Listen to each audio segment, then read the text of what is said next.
પૂજ્ય મહેમાનશ્રીઓનું જોરદાર તાળીઓથી સ્વાગત કરું છું.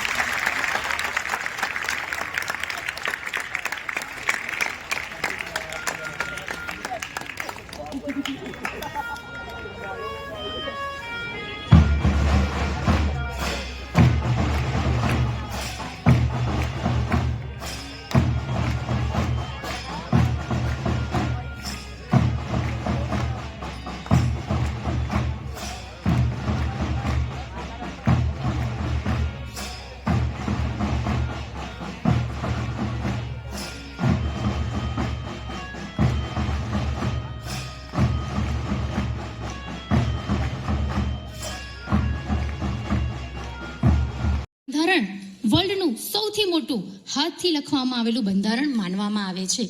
ભારતીય બંધારણની એક કોપી આજે પણ સંસદ ભવનની લાઇબ્રેરીમાં રાખવામાં આવી છે. પરંતુ એ બંધારણ અમલમાં આવ્યું, પ્રજા માટે અમલમાં આવ્યું, તો એ બંધારણનો અમલ આપણે કરીએ છીએ ખરા? એક પંક્તિ કહેવા માંગુ છું કે બલિદાનોं का सपना जब सच हुआ देश तभी आज़ाद हुआ. बलिदानों का सपना जब सच हुआ देश तभी आज़ाद हुआ. आओ सलाम करें उन वीरों को जिनकी शहादत से ये भारत गणतंत्र हुआ. ये भारत गणतंत्र हुआ. આપણે બધા જ ફેસ્ટિવલ્સ કે ડે કોઈ ઘટના કે મેમરીને રીલીવ કરવા માટે અને યાદ કરવા માટે સેલિબ્રેટ કરીએ છીએ, છે કે નહીં? તેમ 15મી ઓગસ્ટ સ્વતંત્રતા મળી એ યાદમાં અને 26મી જાન્યુઆરી પ્રજાને સત્તા મળી, ગણતંત્ર બન્યું એ યાદમાં ઉજવીએ છીએ. પરંતુ તેમની પાછળ ગુમાવેલા લાખોની લોકોની કુરબાનીને ચાલો આજ દિને શ્રદ્ધાંજલિ આપીએ. તેઓએ જ્યારે આઝાદ ભારતની કલ્પના કરી હશે ત્યારે જ તો લડત ચાલી હશે ને. કેવું ભારત બનશે, તેમાં કેવા પ્રકારનું શાસન હશે, એવા ડ્રીમ્સ જોયા હશે, ત્યારે જ તો આપણે એક સ્વતંત્ર ભારતમાં આજે જીવી શકીએ છીએ ને. તેમની પાછળ ગુમાવેલા લાખો લોકોની કુરબાનીને ચાલો આજે શ્રદ્ધાંજલિ આપીએ. ચાલો એક પ્રાર્થના એમના માટે કરીએ કે જેઓ પોતાના પરિવારથી દૂર ગમે એવા ટેમ્પરેચરમાં પણ દિવસ રાત આપણી સુરક્ષા માટે બોર્ડર પર ઊભા છે, જેથી આપણે સુરક્ષિત રહી શકીએ, આપણે આપણા ભારતમાં સ્વતંત્ર શ્વાસ લઈ શકીએ. આપણે પોતાના માટે તો રોજ જ ભગવાન પાસે કંઈક ને કંઈક માંગીએ છીએ ને. તો આજે એક દિવસ એવી પ્રાર્થના કરીએ કે તેઓ સલામત રહે. તો પ્રાર્થના લઈને આવી રહ્યું છે શાળાનું સંગીત વૃંદ.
ભારત માતાને યાદ કરતા બે લીટી અહીં રજૂ કરું છું.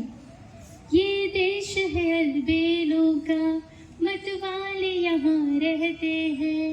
ये देश है अलबेलों का मतवाले यहाँ रहते हैं.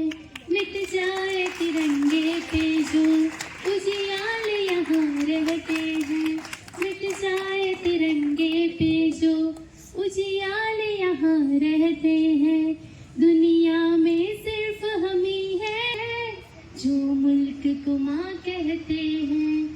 तेरी माटी तिलक है मेरा है माँ तुझे नमन. तेरी ममता पे हम मर मिटेंगे वतन. तेरी ममता पे हम मर मिटेंगे.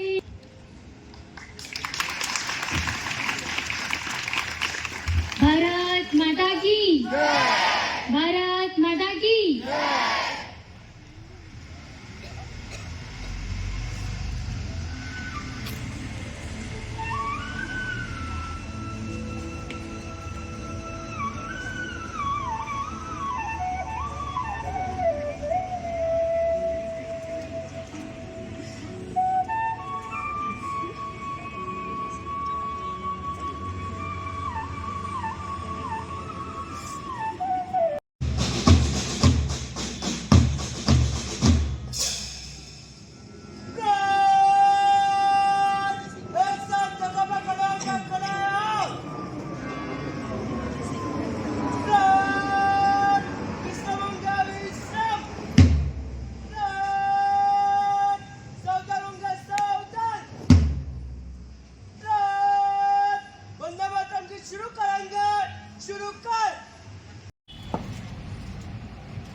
विजय